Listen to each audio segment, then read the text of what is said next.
Good evening and welcome. At this time, I call to order the business meeting for the Faribault Public Schools School Board here on September 22nd, 2025. Director Steves, do we have a quorum present? Yes, Mr. Chair, there is. Thank you. Would everyone please stand for the Pledge of Allegiance?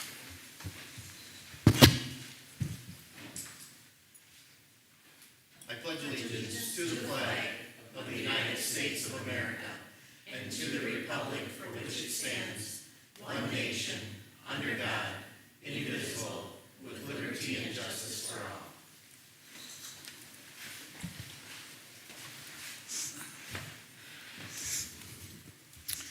Thank you, and again, welcome to everyone who is here with us at District Office and those of you who are watching online. At this time, agenda item number 2 is approval of the agenda. Is there a motion for approval of the agenda? So moved. Thank you, Director Steves. Is there a second? Second. Thank you, Director Boudreau. Any discussion? All in favor of that motion signify by saying aye. Aye. Opposed? Motion passes. Agenda item number 3, recognitions, awards, and presentations.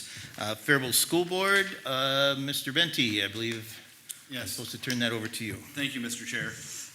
So September is Minnesota School Board Recognition Month, a time to honor the dedicated individuals who serve as the guiding light for our student success in our public schools. Our Faribault Public School Board members give countless hours to make sure every student has access to high-quality learning and extracurricular opportunities that prepare them for a bright future.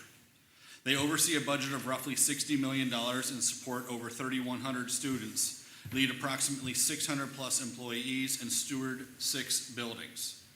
But their work goes far beyond numbers and policies. They set the vision, shape priorities, and make important decisions that directly impact our classrooms, our families, and our community. Being a school board member isn't always easy. They face tough decisions, balance competing needs, and carefully consider complex information. Through their collaboration with each other and with our staff, they help guide our district, advocate for our students, and build the foundation for a strong future. They are a steady hand during times of change and a voice for the community, helping create the conditions where every student can thrive.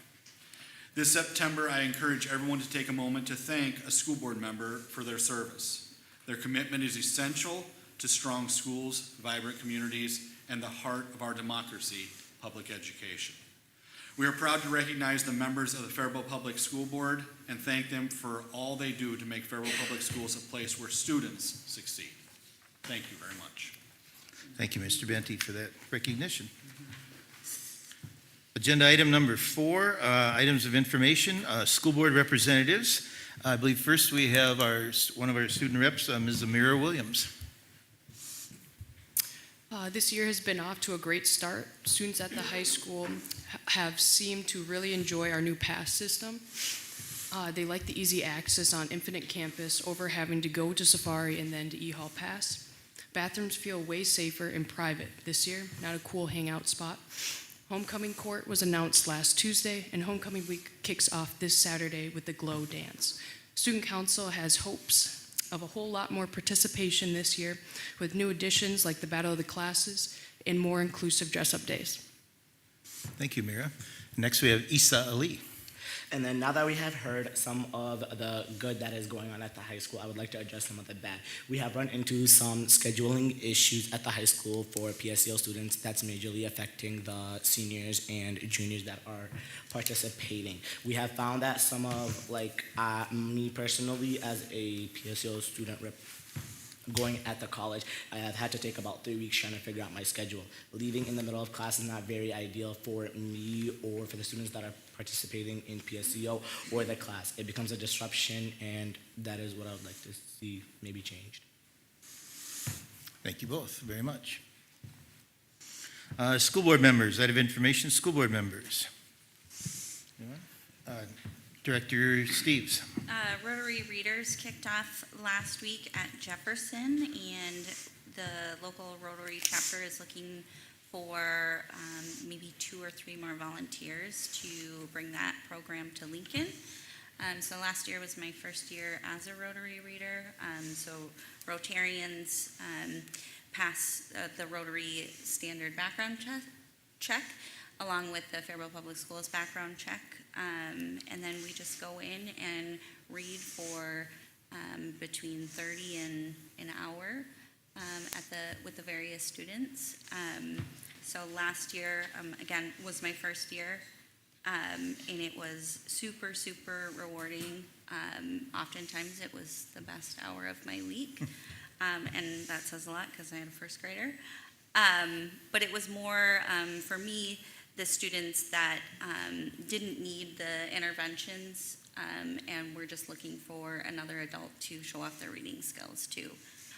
So I would encourage any of our board members that have half hour to an hour to give a week to participate.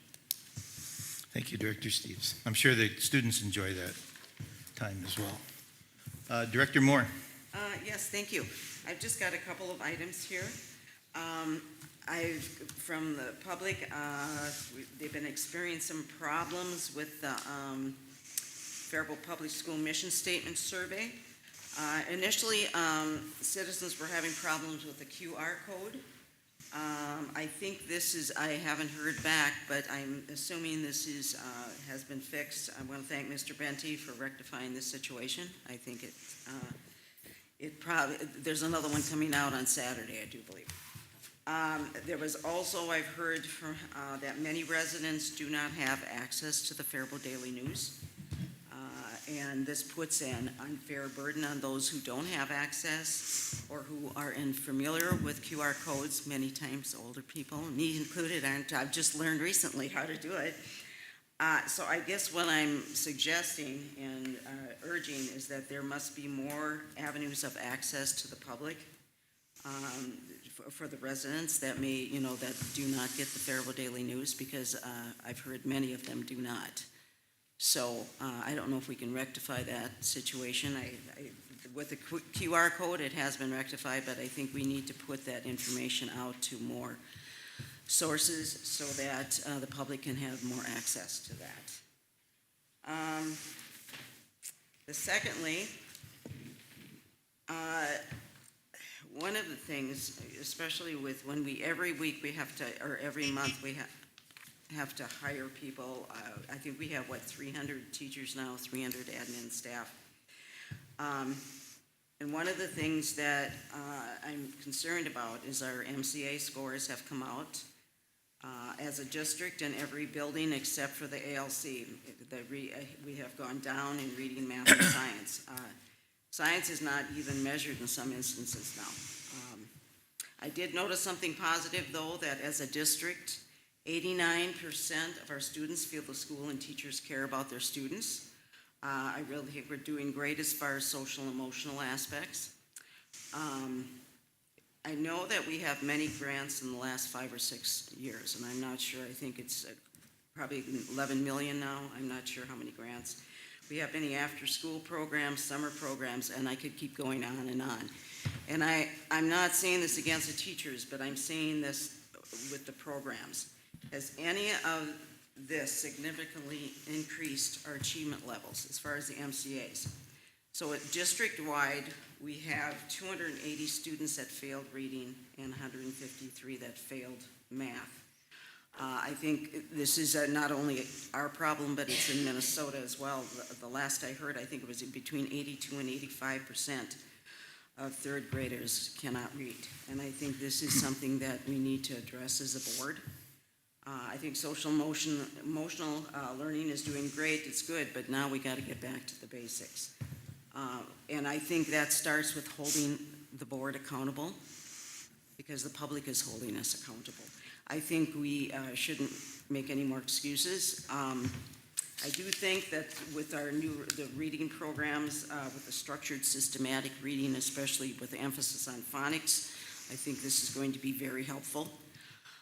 But what I would like to see as a board, and maybe I can send this formally out in a letter to Mr. Benty and our chair, I would like to see many of the programs that we have implemented through various ways, grants, whatever it is. I'd like to see an analysis of those programs. I'd like to see how many people we've had hire, if we have kept those people, what the amount of money put into these programs, even if, and after, especially after the grant has run out. And also what I'd like to see is evidence that each of these programs, that the programs are working. And if they aren't, I think we have to take a really good look at that. We owe these 280 students in reading and 153 in math. We owe them that much, and we cannot fail them. So I want to really see at some point a list of all these programs came in through the grants and analysis of the programs. And so, thank you. Other board members, points of information, Director Boudreau. Thank you, Mr. Chair. Having been out in the country for a week, I didn't get my emails. My phone got messed up, and so I may need to, maybe a duplicate question. So, over the course of the recent week or so, we've had a tragedy that has impacted a lot of youth.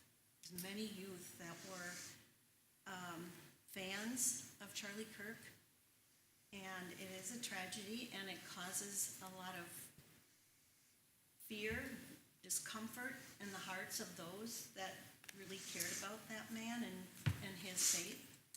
And I just wondered, we had a Unity Day last week, I noticed, and I wondered if we had any opportunity to offer support to our students, or if they needed it.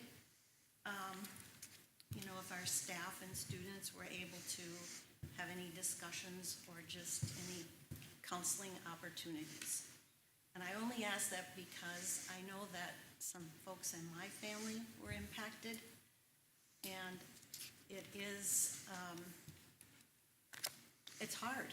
It's hard when something like that happens. It was a big tragedy, and this is not political. I just wondered if we had an opportunity, or if we always have an opportunity for our students to discuss this. Maybe Mr. Benty could later mention, or I could ask. I think Mr. Benty might address that or do Okay. that privately or through Thank you. emails through the board sometime Thank you like for this. You're welcome. Any other board member? Point of information? Director Wolf. Mr. Chair, I'm not sure if this is the proper spot for this or not, but I forgot to ask to put it later when we approve the agenda, so I'll throw it out here. And, I know this isn't a time for debate or conversation, more so just statements, if you will, but I know this afternoon Superintendent Benty sent the board a list of questions that a board member or board members have asked, and it just feels like that has gone up a fair amount in the last 4 to 6 to 8 weeks or so, and I don't mean to be critical of anybody's questions. What I do ask, though, is that the board be cognizant of the amount of requests and information requests. If that's 1 or 2 board members sending that, if we multiply that by 3, 4, 5, or 6, if every one of us board members asked that many questions, which every board member is absolutely entitled to. My only point is, if we do that and we multiply it by 6, I don't believe that our superintendent will be able to do a job at all. And so I just ask that we're cognizant of that. I know that in the last 6 weeks or so, we approved X amount of goals for you. And I know that I think we all want to see you make progress and your team make progress. So I just ask that we make sure that we're aware and cognizant of that. So thank you. Thank you, Mr. Wolf. Anyone else there? So just from my chair here, beginning of the school year, I'm out and about, and I hear nothing but positives going on in our school system. Kids and parents are anxious to get back into the swing of things. Great learning is going on. Our activities are going well, and our enrollment is up. And I think our reorganization, all that shifting and things has really gone quite well. I'm not hearing too much of anything. So I want to thank Mr. Benty and the cabinet and all the administrators and the teachers and the students for all their work. And flexibility in making that work. So really great, appreciate it, and I truly believe great things will happen as we continue down the road here this year. So it's great. So with that, I'll turn it over to you, Mr. Benty, for superintendent. Thank you, Mr. Chair. So all of our buildings are off to a strong start this school year. Classrooms are settling in, routines are established, and there's a sense of focus across the district. Teachers are building strong relationships with students and creating structured classroom environments. Principals have shared positive feedback, and staff and students are ready for a productive year, much as Mr. Bellingham said. Our Roosevelt kindergartners spent the first few weeks of school getting to know one another, building friendships, and learning what it means to be part of a classroom community. They've been practicing routines, learning about SOAR expectations, and beginning to read, sort objects, and build counting skills, all while developing the confidence and connections that set them up for success. Some of the things that you see, you see those students on the first day, and then you see them on the second week, and they're like totally different students by the time the second week rolls around. It's just amazing how quickly they catch on. Our Jefferson Elementary fourth graders recently participated in a book tasting where they sampled stories from a wide range of genres. The activity gave students the chance to explore different kinds of literature, discover new favorites, and talk with classmates about the books that sparked their interest. By encouraging curiosity and choice in reading, the book tasting helps students grow as confident, engaged readers. Our ALC students already took a trip to Riverbend Nature Center this year. The visit gave students the chance to explore the outdoors, engage in hands-on activities, and deepen their understanding of local ecosystems. Opportunities like this not only support academic growth, but also encourage teamwork, curiosity, and appreciation for the environment. As our student rep said, homecoming will be celebrated the week of September 29th through October 3rd, next week, with activities for students throughout the week. On Thursday, October 2nd, the homecoming court, pep band, and fall sports captains will visit the schools across the district. On Friday, all buildings and programs will dismiss 2 hours early so that students can participate in or watch the parade, and the football game begins at 7 p.m. As part of my goal set by the board, we're working on to strengthen our social media presence. This year we launched a featured Falcon Friday series highlighting one staff member each week. The first 3 posts have been well received, and the series will continue throughout the year. So if you missed a couple of those, you might want to go back and search some of our previous posts to get to know some of our staff members better. And just one upcoming event, a FEEP fundraiser is at the Crooked Pint on October 7th from 5 to 9 p.m. FEEP grants micro grants to our teachers that have, anywhere from $500 to, I would say, a couple $1,000 ask in the classroom to try something. And FEEP is an offshoot of FAPSETA that runs those micro grants for our teachers. So if you can support that, that would be great. Mr. Chair, that concludes my report. Thank you, Mr. Benty. He's a member of that FEEP committee, which meets at 7 a.m. on Tuesday mornings, and a very hardworking committee, and the support is greatly appreciated for that. Mr. Chair, can I Certainly. just ask a question to follow up on that FEEP? You may.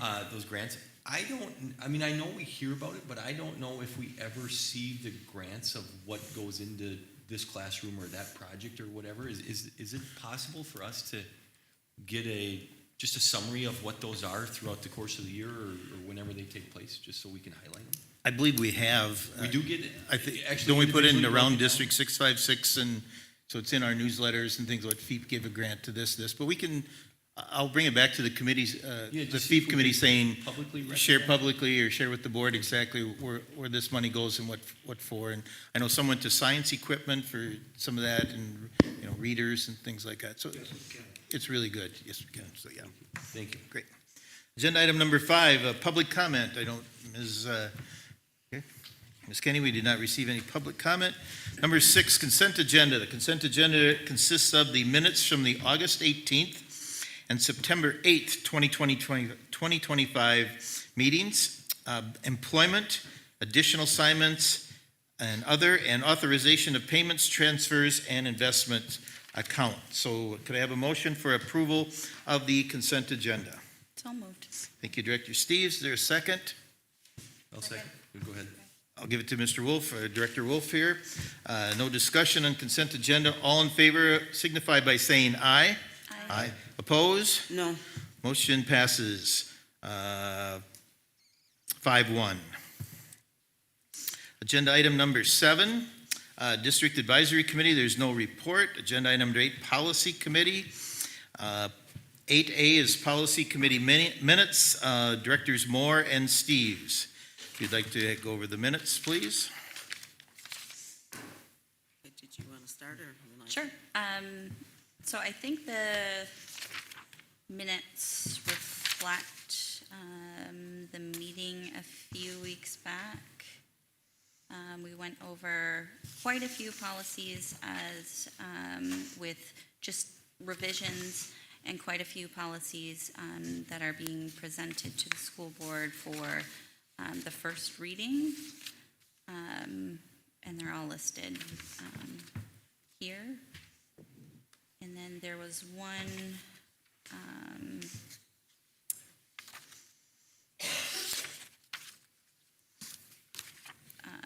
that is going to the attorney for review, is that correct? Or am I getting my meetings mixed up? Are you going beyond the minutes now? I'm just, using my brain, which is a little foggy. You just want, yes, and just review the minutes so we can get into Sure. for the first reading if you so wish. Yep.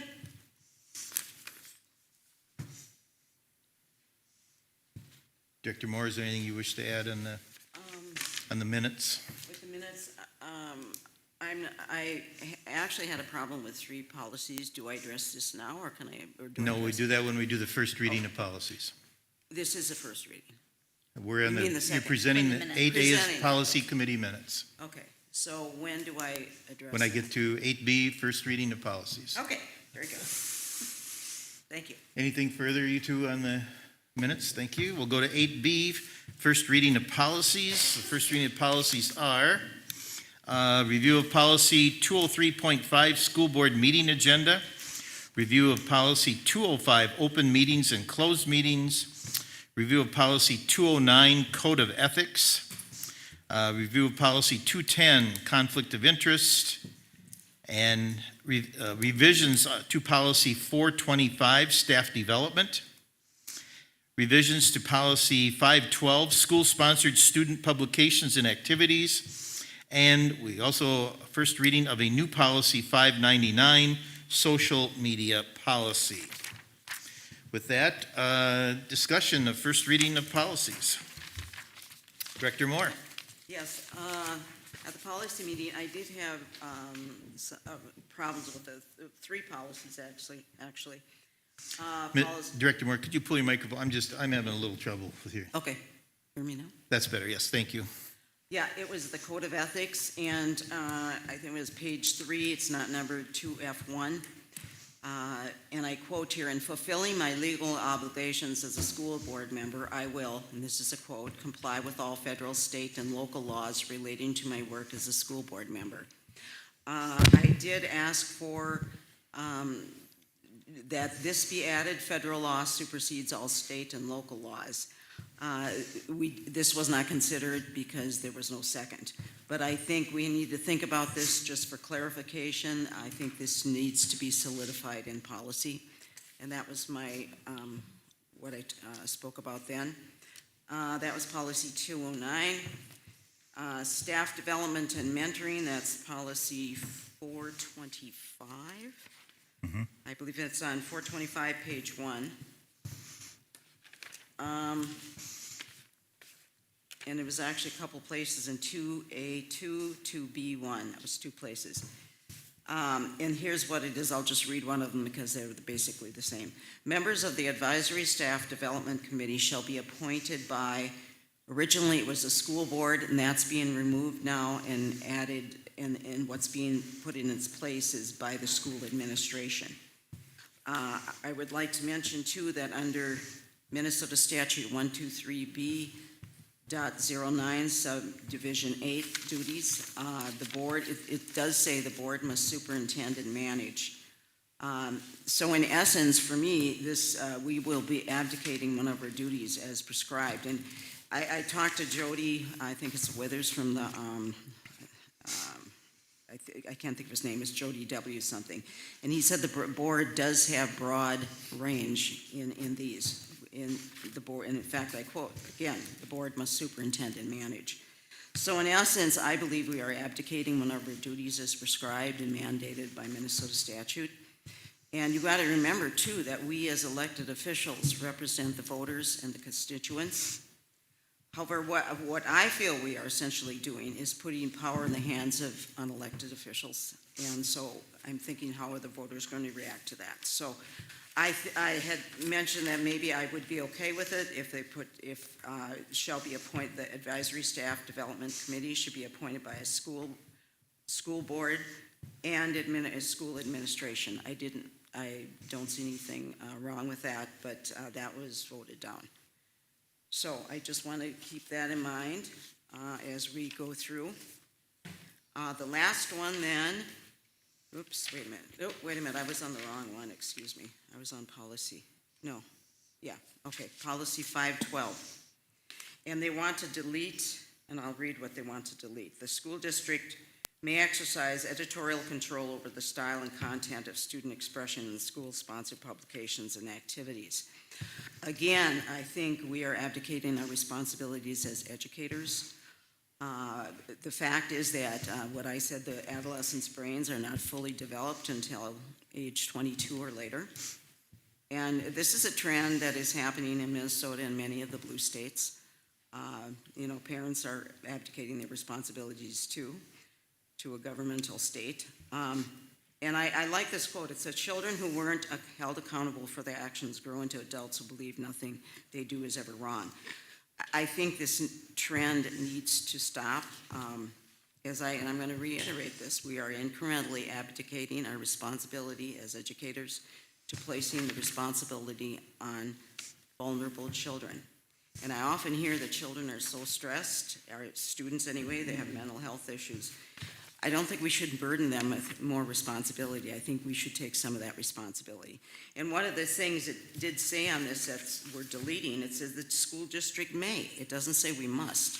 So I had a problem with that. And one of the things, if you look at this from a 40,000 viewpoint, there's a pattern here. And I'm going to repeat it a third time. We are willfully abdicating our responsibilities to unelected people. And how are the voters going to respond to that? So these are things we need to think about, and I will be bringing some amendments to those three at a later time. So thank you. Director Steves, did you have something prior when you went over the minutes? Did you have something you wanted to mention in any of these policies for first reading? Or did I misinterpret that? I don't. The majority of the policy committee voted in favor of these recommendations. I mean, sending them to the board for first reading. For first reading, thank you. Okay. Any other questions? Director Robichaud. Just a question, if I can, for clarification. Director Moore, were these suggestions brought before the committee? Yes, I spoke before the committee, correct, yes. So they're aware. And I was outvoted, basically, so. So they're aware of the Yeah. requests that you made, okay. Yes, they are aware of that, of the request, yes. Mr. Chairman, if I may. I believe it. Oh, I'm Wait, sorry. go ahead, Director Boudreaux, go ahead. Okay, so I'm at a little disadvantage because I can't get the language up only on my phone. And the question I have with the most recent discussed policy, what was the impetus behind modifying that policy? I noticed there was a court decision referenced. What impacted, does anyone know why we're modifying this policy to remove some oversight from one group to another? Which policy are you referring to? I believe it's 512. Oh, 512, the school-sponsored student publications. That was the one that came through the state legislature, and they were adamant that school newspapers be run by students. So this was a policy, I will be very honest, was not very well liked by a lot of superintendents, was not very well liked by most school boards, because it does take the control and the power out of the hands of the administrators in the district and puts it on the teachers and the students to run a school publication.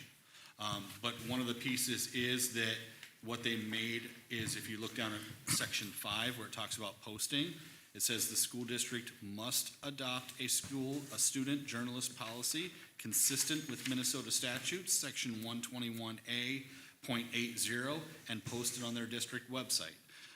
So this basically, in effect, becomes almost a mandatory policy that you have to have one, and this is the one that they suggest that you do have, because it conforms to that statute. So, Mr. Chairman and Superintendent Venti, does the administration have any oversight of what is published? They have oversight based off of what is at the beginning of this, where they go into some of the pieces around libelous material and substantially disruptive. So they can step in. They can step in under certain circumstances, yes. It sounds like it's limited circumstances. It is limited, yes. Thank you for answering my question. May I ask clarification, Mr. Chair? You may, Director Moore. Thank you. Would this be, worst case scenario, okay, would this be opening up our school district to lawsuits, litigation? If something would come out in a paper and it's missed and we don't? What is your opinion on that? So can you, Well, the fact is, with this last policy, we are advocating, really, the school district, this whole paragraph is being taken out.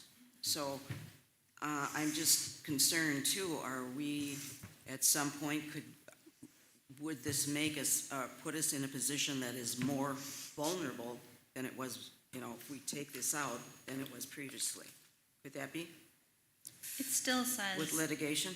It still says students obscene to minors, hate speech. You mean on, which page? Sorry, I'm just yeah. looking.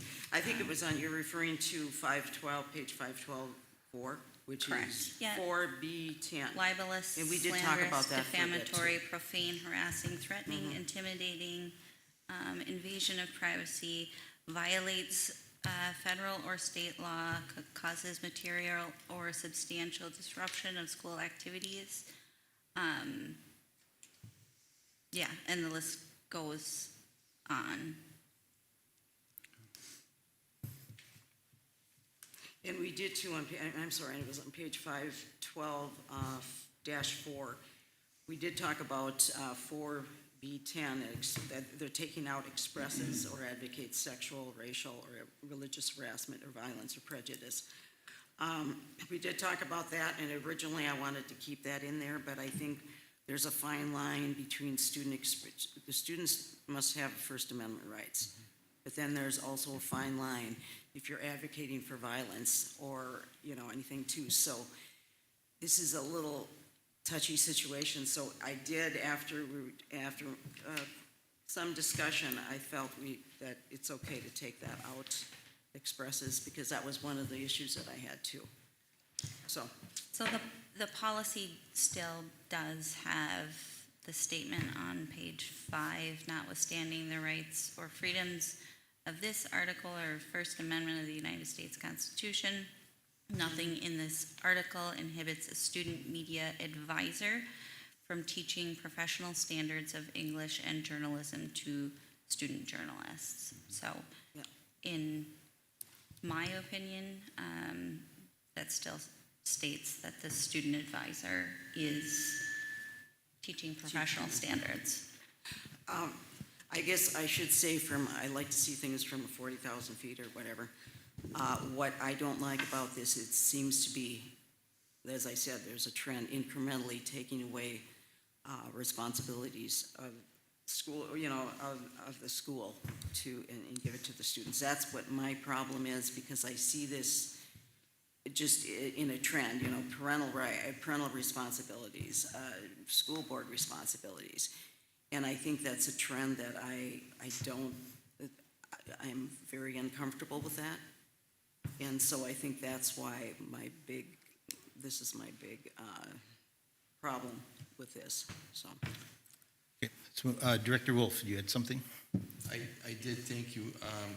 Can I switch back to policy 425? And Director Moore, just a question for you on this.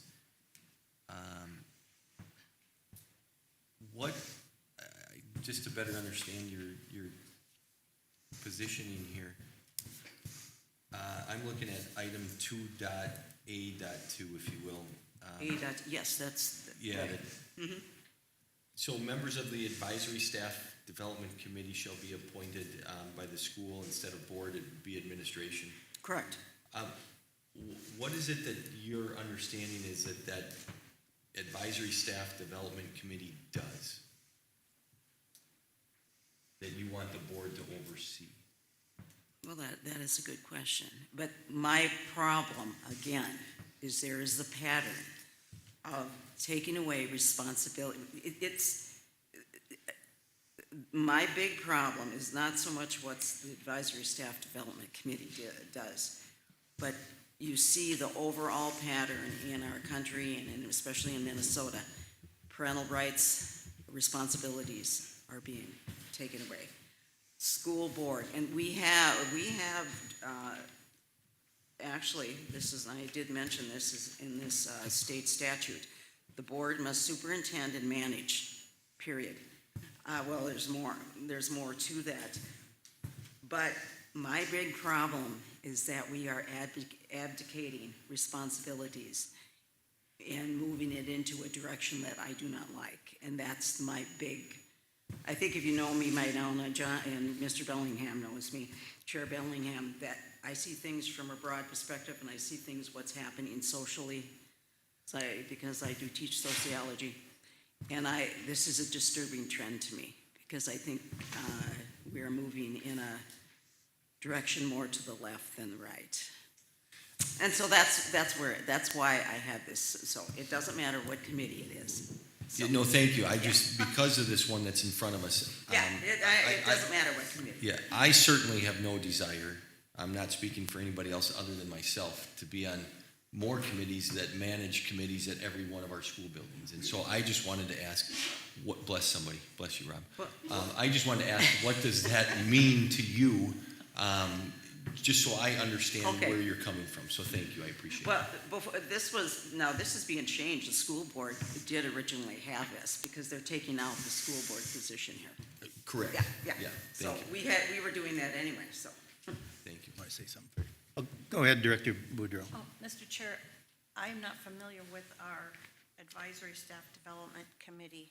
Could someone explain?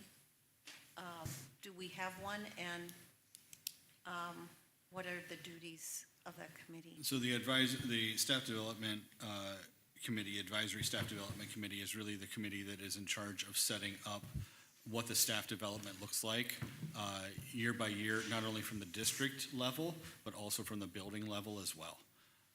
So there are some funds that are broken up by district, by building, that staff can tap into to have personalized staff development as well. So this was sent to the MSBA attorney, Terry Morrow, and asked why this change was made. His response was based on that most places it was already the administrators that were doing it, and in MSBA's viewpoint, the administrators knew the staff members better and whose skills would be better on these committees than the board members did. Thank you, because I really don't think we've had much influence on that committee since I've been here. All right, thanks. So, board members and members of the public, I wish to address this statute 123B.09. Director Moore has referred to that quite a few times. So I emailed legal counsel at MSBA, Terry Morrow, to get the interpretation. I asked him to interpret for me particularly the word manage and superintend of this, and he gave me this answer. The presence of the word manage or superintend may not refer to day-to-day implementation level involvement by school board members in 2025. The sentence with the word management that appears in 123B.09 dates back before 1905, Minnesota Revised Laws 1905, Part 12, Part 14, Section 1312. Similar language can be found in the 1894 statutes, which is Section 3681, and even in 1862, Part 20, Section 10. This long history is needed because school boards likely were much more involved in the day-to-day operations in those days. As K-12 education developed over time in Minnesota, school administration and staff roles developed and concepts of board governance became common. In related fashion, employment laws, contracts, and procedures created mechanisms that board member interventions could disrupt. These developments mirror those in corporations and other organizations that have governing boards and administrative staffs. And also in discussion with him and a few others, the word superintend would mean that the board, the entire board would feel that current leadership is not doing their job and need to take over. And that not just one member, but the entire board. And from our results of our grading system or Mr. Bente's scores and Mr. Bente's goals, that is definitely not the case.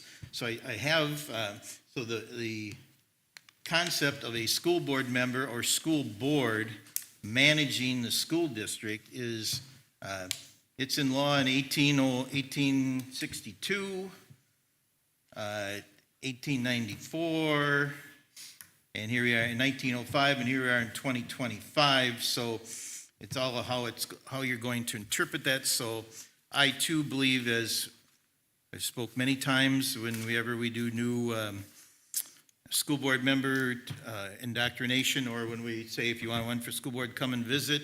The school board basically has five functions, and everybody knows what they are. We hire the superintendent, we evaluate the superintendent, we approve the budget, and there's a couple of, we set policy, not enforce it, we set policy, and we're the liaison between the district and the community.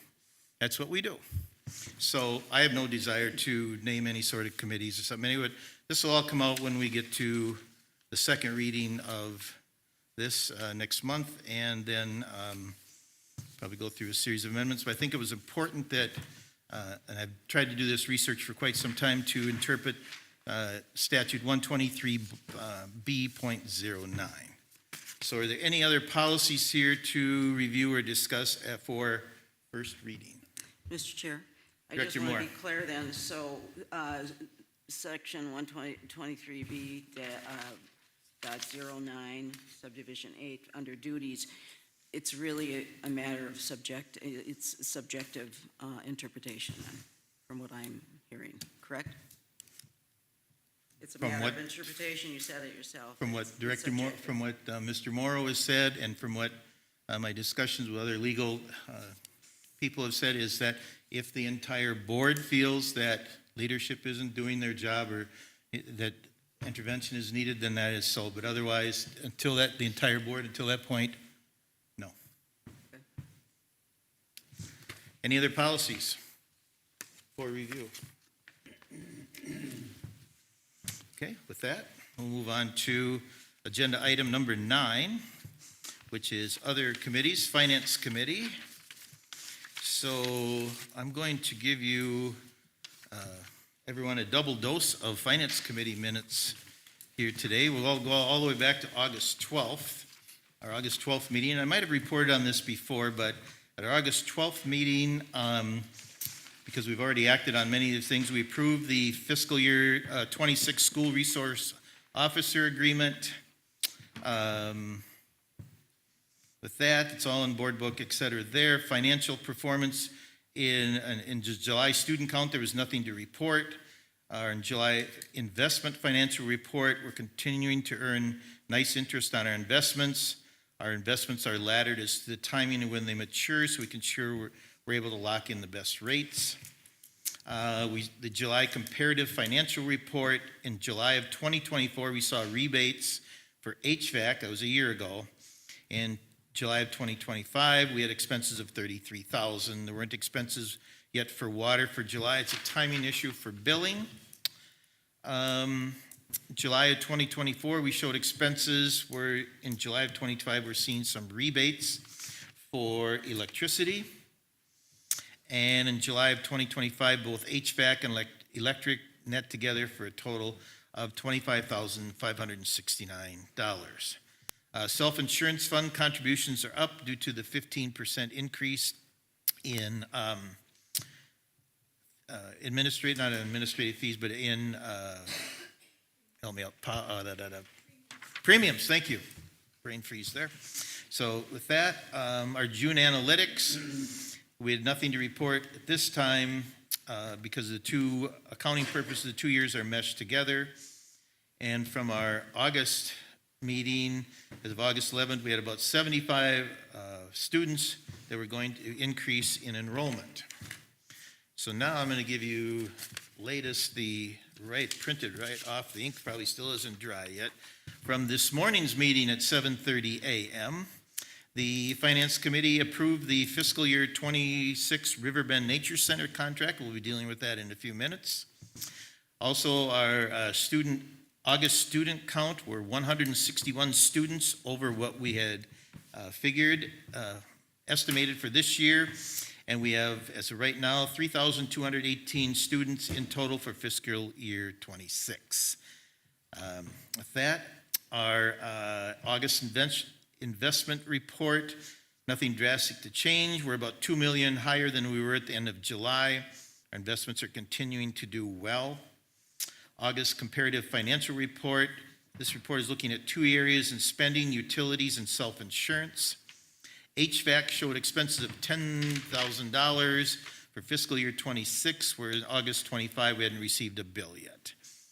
And once again, self-insured contributions are higher than they were last year due to the 15% increase in premiums. Medical claims, however, continue to be higher this year, but there is hope that they will come down as the year continues. We do see a negative expense in administrative fees in August of 26. We found a coding error from July, and so this has been corrected in August. With this correction, our fees are more on par at this time than last year. August analytics, we're working on, Ms. Ressler is working on fiscal year 25 at this time. It's really clean, and we're in of where we are this year in fiscal year 26. There's really nothing out of the ordinary. And also we discussed this morning, and it was approved by the Finance Committee to consider the approval of the preliminary 25 pay 26 property tax levy, and that will also be discussed in a few minutes.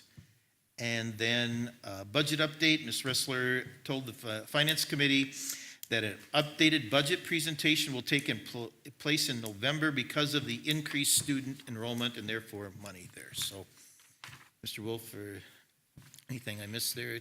Well done. I think. Now everyone's right up to date, what we know as far as today is right there.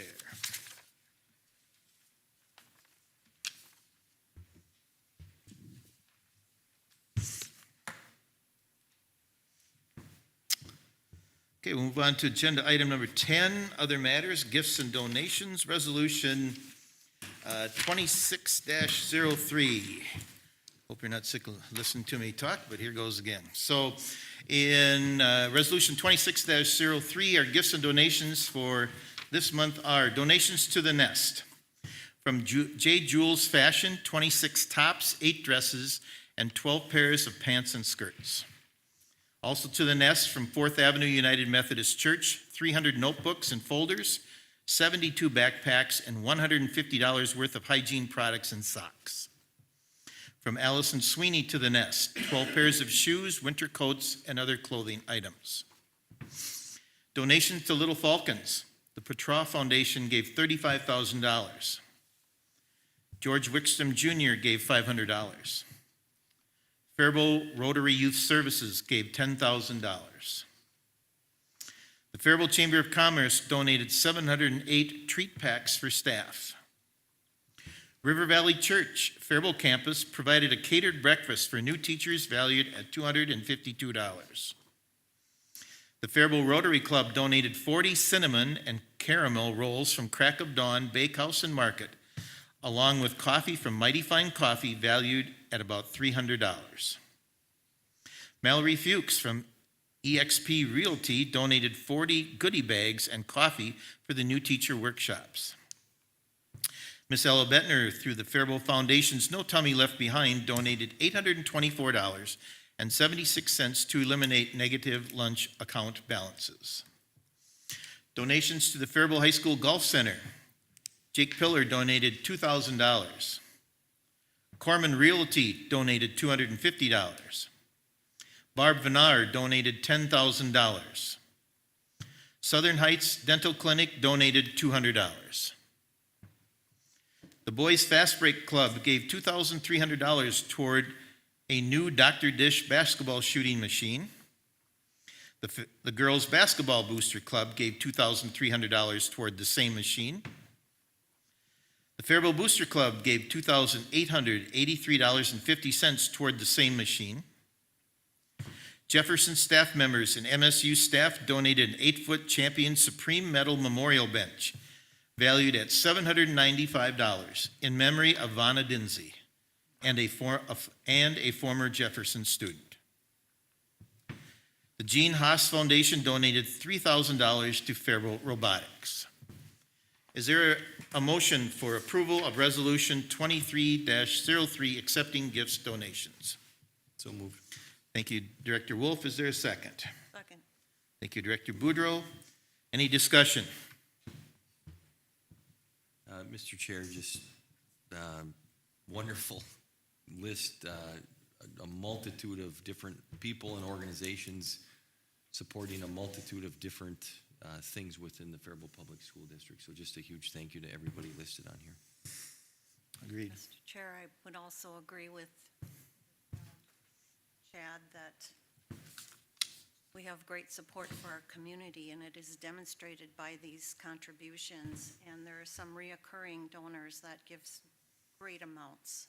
And I just want them to know, and we all want them to know, we appreciate them. Thank you. I think everyone at this table would say that, but I truly believe, and I've talked with Mr. Benty multiple times and some other board chairs around, and not every district gets these kind of donations. Right. We're very blessed for the people we have in this district and the donations we receive. So thank you all. Any further discussion? Discussion? Director Steves, this is a roll call vote. Linda Boudreau, Aye. Linda Moore, Aye. Jerry Robichaud, Cassie Steves, aye. Chad Wolf, Aye. John Bellingham. Aye. Passes 6-0. Thank you. 10B, consider approval of applications for dissolution of cooperative sponsorships and approval of applications for cooperative sponsorships dance teams. Is there a motion for approval of the applications for dissolution and approval for applications for cooperative sponsorship? So moved. Thank you, Director Boudreau, and I will second that. And I don't see Director Mr. Gunderson here. So, Mr. Chair, this is, we have to dissolve a co-op before you create a new one. Or if a member leaves your co-op, you have to dissolve that co-op before then creating another one. So what we have is our dance co-op, where we currently have Faribault, Bethlehem Academy, and Shattuck.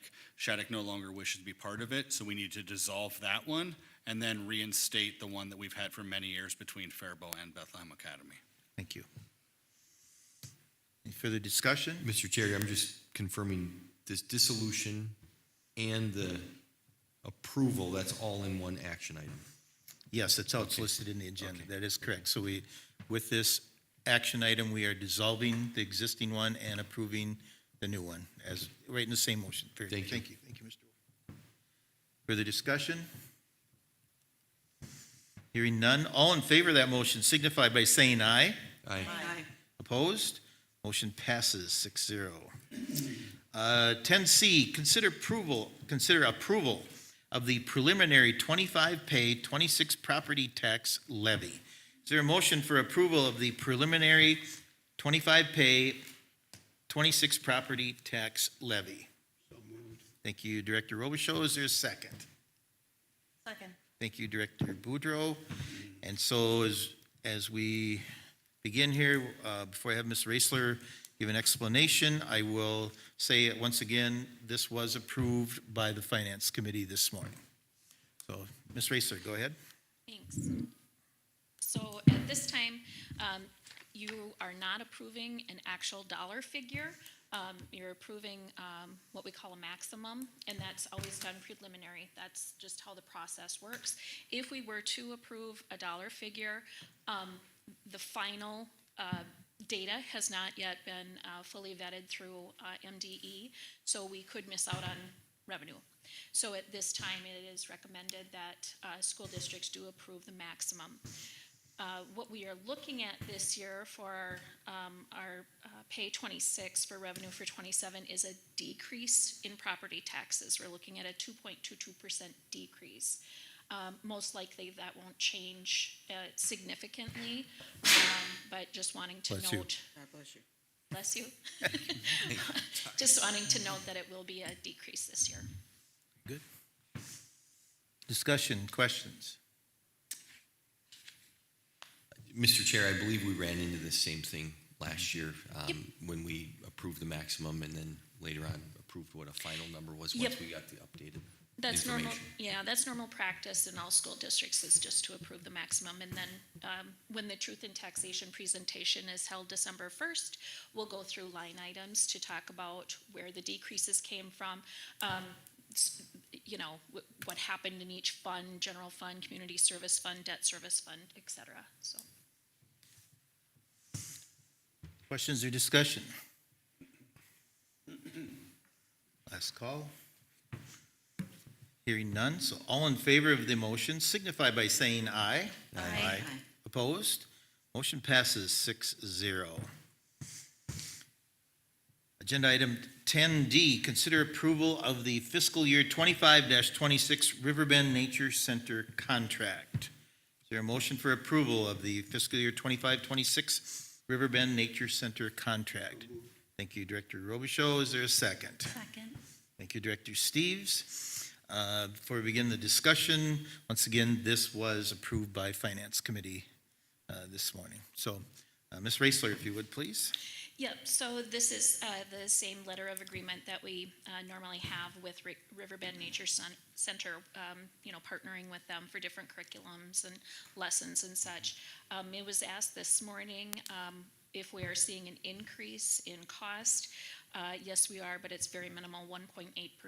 So it's $600 higher than it was last year for both the pre-K to sixth grade services, and then the high school programming is at $6,000, and that's the same that it was last year. Thank you. Director Robichaud. Just a comment, it's a wonderful partnership. Community organizations. Benefits our students immensely. 46th year of this partnership. I was wondering. 46, yep, That's older than you are. 1970, not quite older than me, but close. When did we start? 1979 was the first agreement between Riverbend Nature Center and Faribault Public Schools.